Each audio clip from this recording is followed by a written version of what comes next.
Hi, welcome to Critical Mass. I'm Rich Bonaducci with the Standard Examiner and Salt Lake Magazine. And I'm Kent Dunn with ShowtimeShowdown.com. And we are in KPDR studios in Salt Lake City, not Art House Cinema 502, but hopefully we'll tape there again sometime. Yeah, we probably will. But we'd like to say thanks to both of them for everything they're doing for us, as well as to Indie Ogden and Comcast, too, because we're on there, I'm told. I haven't seen it yet. We should probably check. We should check. Because we should watch our show, because that's 2 viewers. That's 2 more than we're getting, probably. So that's 2. Yes, that would be a total. Yeah. Well, we are here talking about the only movie, really, the big one, coming out this weekend, just Furious 7. Furious 7. It's gone through a few different iterations of the Fast and Furious name. Is the next one Furious. Fast 8? F and F8. I don't know. Something. I don't know. F and F is right. So in this movie, we have the group. Once again, I think they started as street racers. They became, bank robbers, and then international super cops. And in this, they're basically on the run and on a government mission because a super secretive black ops guy, played by Jason Statham, wants revenge. Yeah, it's PG-13 still. Yeah. And, what would you say, 2 hours and... Good 2 hours, 15 minutes. Something 2 like hours that, 20. Yeah. We'll put the minutes up. I should have done my research. But we just came from the movie. Yeah, so let's show everyone a trailer. Okay, let's. Yeah. The most important thing in life will always be the people right here, right now. That's what's real. Hello? Dominic Toretto. You don't know me. You're about to.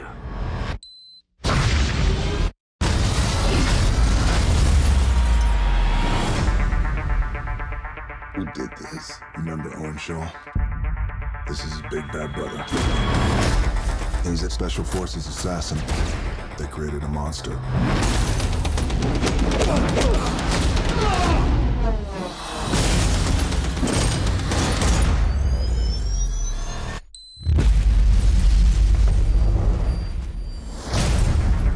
Looks like the sins of London have followed us home. We're being hunted. Shaw lives in a world that doesn't play by your rules.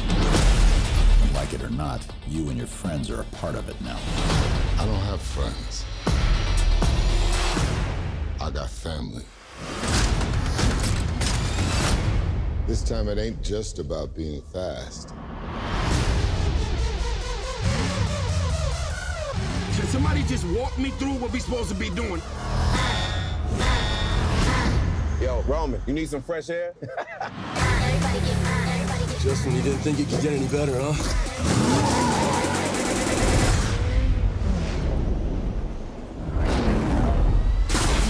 Everybody get foolish.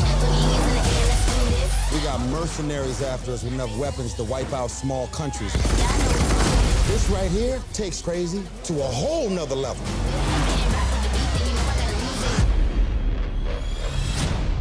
So what's the plan, Don? One last ride. Nope, I'm not looking.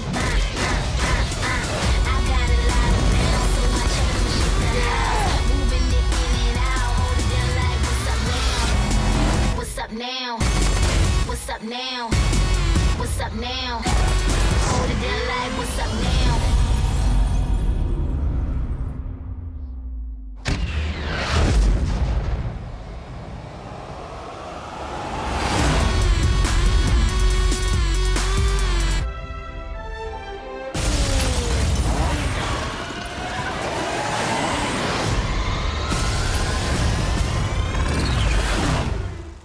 All right, now this is the movie where they were shooting and Paul Walker died. Yes. In a car accident, ironically. So they had to rewrite some things and reshoot some things, possibly using his brother as a double and some CG stuff and whatnot.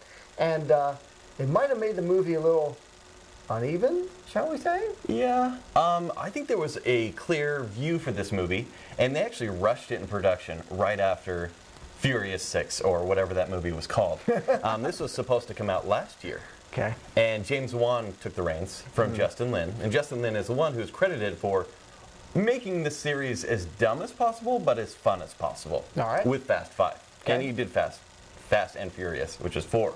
We're going to get confused here. No, I'm not, because this is the only one I've seen. I have avoided these. I have. I'm loving this already. The other jobs I had, I could pick the movies I wanted to see. Yeah. And sometimes I only had to see one movie a week. So Can I explain never the series for you then? You know what? Luke Hickman of therealplace.com caught me up. Okay. But I would really like to hear your take. Okay. So in the first movie, Vin Diesel and his little group of, his gang of street racers is wanted by the feds because they are taking down semi-trucks where the semi-trucks are fighting back. They're shooting back, basically. Okay. And so the feds are getting involved saying, this is dangerous, guys. Let's send in our boy Paul Walker. I call him Fast Paul. Okay. Let's send in Fast Paul to take these guys down. Fast Paul gets involved, falls in love with Vin Diesel's sister, and joins the group. And according to this movie, falls in love with Vin Diesel. No, There's quite a bromance going on. It is throughout the whole series, except for Too Fast, Too Furious. All right. When Vin Diesel's like, I'm too big of a star, I don't need to be in this movie. And it was just Paul Walker and Tyrese. Oh, I didn't know that. It was almost a straight-to-DVD sort of thing, but it went to theaters. It did okay. And then they actually made another straight-to-DVD movie that went to theaters again called Tokyo Drift. Okay, now I heard Tokyo Drift was bad, and basically none of the originals were in it and all that. None of the originals. But what, just out of curiosity, what was Vin Diesel doing at the time that he thought he was too good for Fast and Furious? The Pacifier, Find Me Guilty, and Knock Around Guys. Okay, so he was drinking his own Kool-Aid. He was drinking his own Kool-Aid, which is why at the end of Tokyo Drift, which has nobody in it, he shows up for the last 30 seconds and says, Han is a friend of mine. And then you're like, he's back, he's back. Automatic green light for Fast and Furious. When Paul Walker is a criminal at this point. Oh, so he switched sides. He switched sides. Okay. And he's still in communication with the feds, but the plots don't matter. And Vin Diesel's back, and they're trying to find Ana Lucia from Lost. I'm calling her Ana Lucia because her name in this movie doesn't matter. What? I'm sensing a pattern here. She dies in that movie. I'm just going to give you the whole movie series. She dies. Vin Diesel does some car whispering and traces how she died and everything. They take down a cartel. At this point, they're taking down cartels, and they start out as street racers. Cartels? Because it's car. Yeah. In Fast 5, which is where I think all the critics took notice and said, oh my gosh, this is brilliant. These movies are so stupid, because they were so stupid. And this is where The Rock comes in and plays this international super cop. Okay. Has a showdown with one of the most wanted men on the planet, Vin Diesel, for no reason at all. Okay. And they eventually become friends. Well, as you do. And apparently, Ana Lucia is still alive. So she comes back in Fast and Furious 6, where Luke Evans plays the villain, and it takes place in London, and they chase down a plane, and it's really dumb.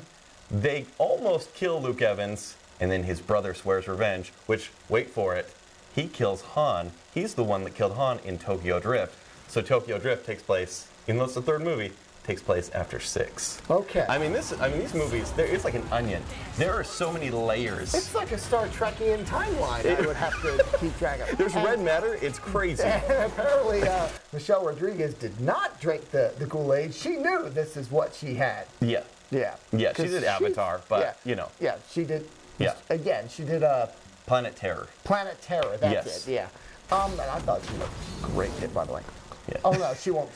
Yeah, really? She won't call me. Oh, yeah, she won't. But, So now we are here, and Jason Statham has sworn revenge. See, now look at all the money I saved just by sitting here with you. You're welcome. Yeah, thank you. First off. But then you also, and I want to know, did you miss out on the, and I don't want to spoil anything for the audience, but the touching moments that were in this movie regarding Fast Paul? I don't think I could have missed anything because the music, for one thing, shifts on a dime faster than any gearbox focused on in this movie, from a whiplash feeling of action to pure schmaltz sentimentality. Yeah. Whenever Paul Walker is on screen for a moment going. And then Vin Diesel goes, it's no friends, it's family. It's family. And now, again, Luke Hickman from therealplace.com called me up real quick and said, by the way, drinking game whenever Vin Diesel talks about family. It's funny because during the movie I wrote down the rules for my drinking game. 12 times. 12 times in this movie? 12 times in this movie. I must have. What was I doing? I thought it was 3. You were so into the movie. I was. Okay, so what did you think? This is your first Fast and Furious movie. It is my first experience. So you were just basically hitting the head with a sledgehammer, like an energy drink. Yes. But Or through your ear. But I did know a little bit, like I knew that Michelle Rodriguez's character they thought she died, and I knew she has insomnia. The insomnia, I'm such an idiot. She can't sleep. She has amnesia. Yes. And I did know that Paul Walker was involved with his sister. So I knew enough to get in some of those relationships. That's fine. Yeah. And for what I didn't know, boy, howdy, did they ever explain it. Yes. There is a lot of just very simple upfront exposition. I thought another drinking game would be whenever anyone says, now let me get this straight. Because it would have been like 2 or 3 times. Yeah. And then they Or explain to you what's happening and what's going to happen. Yeah. And let me get this straight. So we need to crash into this car to stop this truck to do this thing to get this chip? Yes. Okay, thank you. Just to like keep the audience up with the plot, with the action-driven plot. So did you enjoy it as much as the rest of the audience did? The audience seemed to really enjoy it. They did. Yeah. But ironically, I would assume, there is a crowd that loves these movies because it's brainless action to the extreme. Yeah. Not quite to the Transformers, we're going to beat you over the head with special effects, but still fast cars, crashes, collateral damage, it doesn't matter. Yeah. When the movie came up, it said PG-13 for mayhem. And I thought that was perfect. There's a lot of mayhem in this movie. But no, people were laughing, and I think at all the right points. I agree. I think we have to give our like a comment to the representatives of the studio when we come out. And I was really kind of racking my brain what to say. And I ended up going, you know what? I think they gave the fans of Fast and Furious what they wanted. Yes. They have these insane stunts that try to top the last insane stunt. And they bring the family back together. You know, Michelle Rodriguez's character back in. Yeah. Paul Walker gets a send-off. He does. You know, and a really nice one. I won't blow it for people who want to see it. It's fitting, we'll say. It's fitting, and they go over the top with a lot of the cheesy lines. I think my heading is going to be the cheese flows fast and furious. It was really cheesy.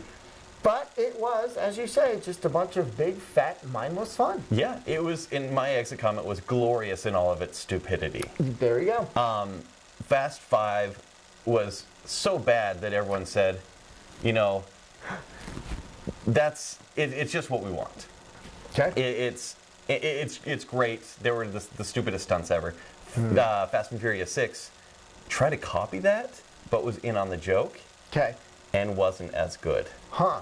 Okay, now Big that dumb was... stunts, and then this one came around and said, okay, we're going to go back to Fast 5 and make it... Actually, the action scenes were pretty entertaining. I thought so, too. Yeah, there's some really cool stuff going on. And then anytime someone spoke, you had to laugh. Yes. Yeah. The dialogue's bad. It was really bad.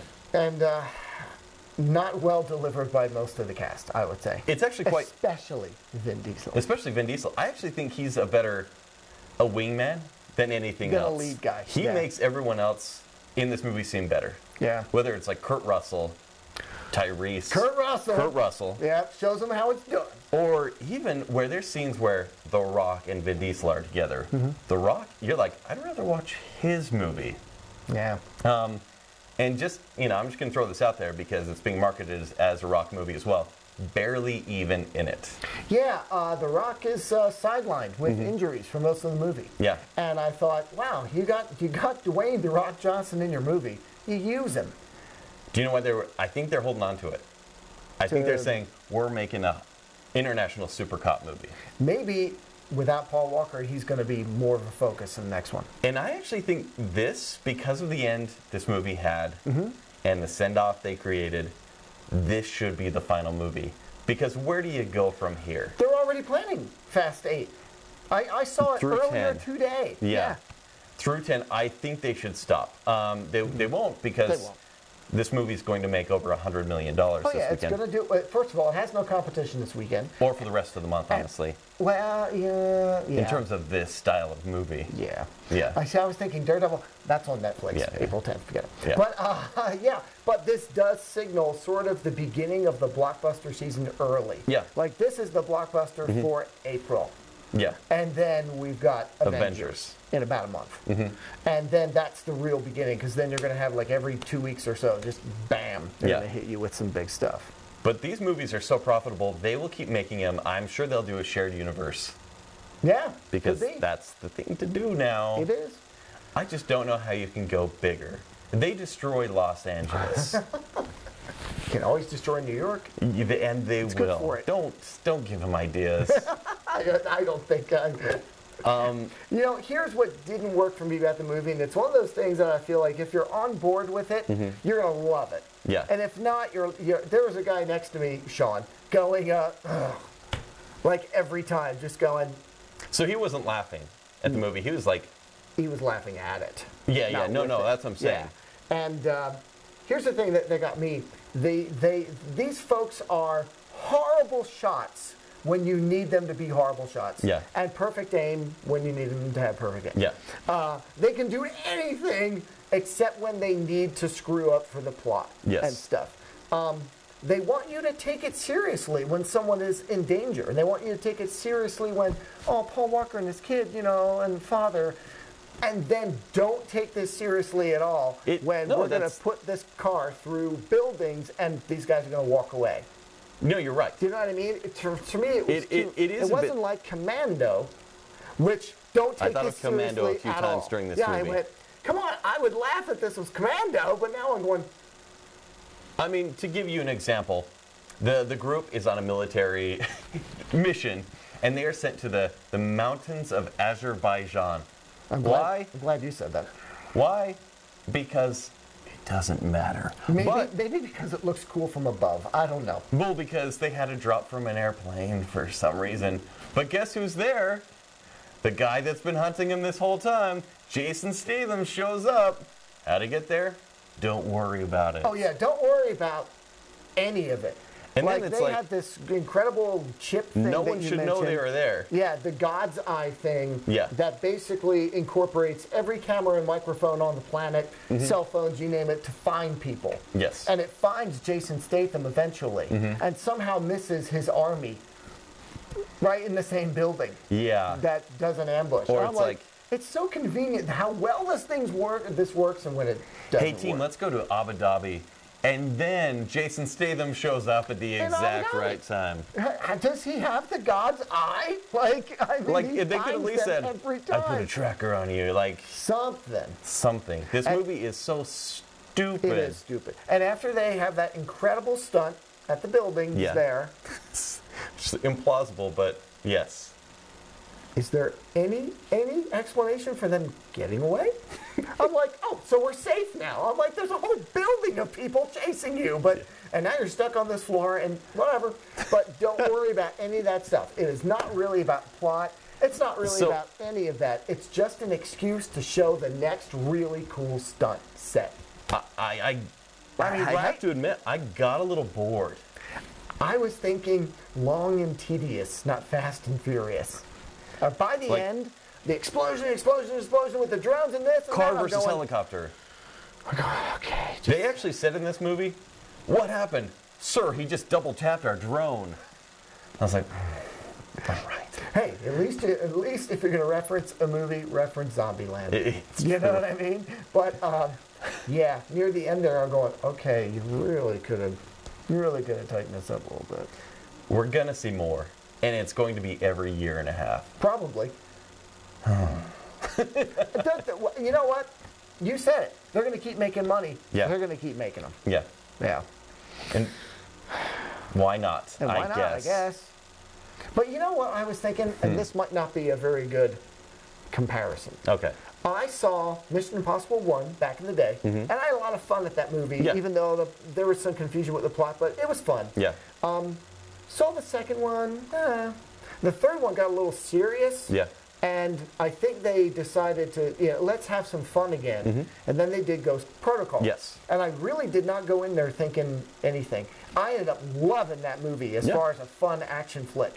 And it totally blew me away. In fact, we're talking about topping each other. I'm wondering what they're going to do to top some of the stuff in Ghost Protocol. You've seen the plane scene, right? The cargo jet. Yes. And that's really happening. It is really cool. And that's why I think how Mission Impossible is now is resembles Fast and Furious. Well, they go for 2 or 3 major action sequences, and they build the movie around those. Yeah.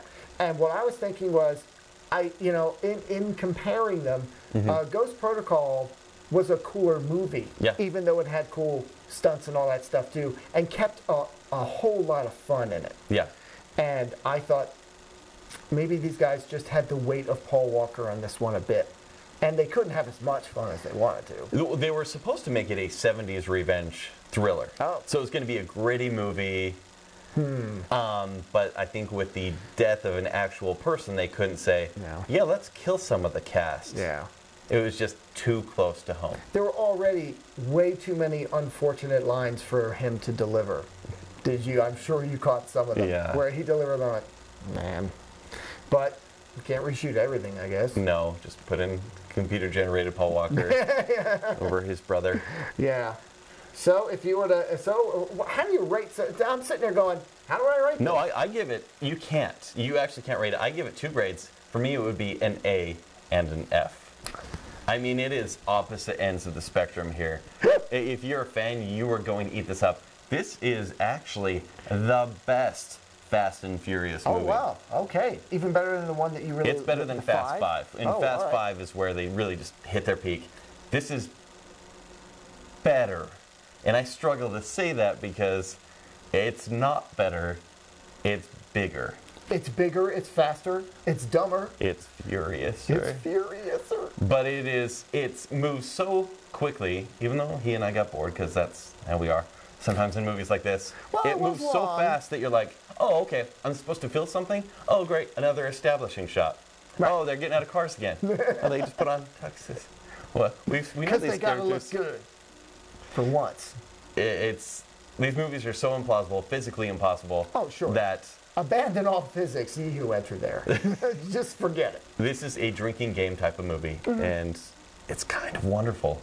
Yeah, I mean, for what it is, again, for the fans, I think they gave them everything they wanted, and then some. There's plenty of TNA, there's plenty of music, there's plenty of, money shots of cars. Yeah, car porn for the gearheads out there wanting to see it. Yeah. I kind of know what goes into these movies, even though I hadn't seen them all, and I felt like they added everything that goes in and then some. They know the formula. They know the formula, and they loaded it up. Yeah. So for Furious fans, I think you'll really like it. Yeah.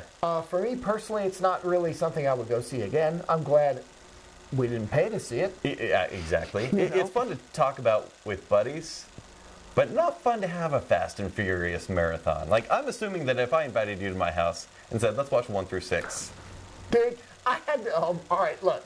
I had not seen any of the Saw movies. Oh, okay. I saw Saw 1. Okay. And I'm not into death porn, so I didn't need to see 2, 3, or 4, or 5. But then 6 came out, and I was getting paid. I had to go review it. And I'm like, I wonder if I'm going to be lost if I don't. So I watched 2, 3, 4, and 5 in a row before I went to see 6 in the day. That was your dark period. It was awful.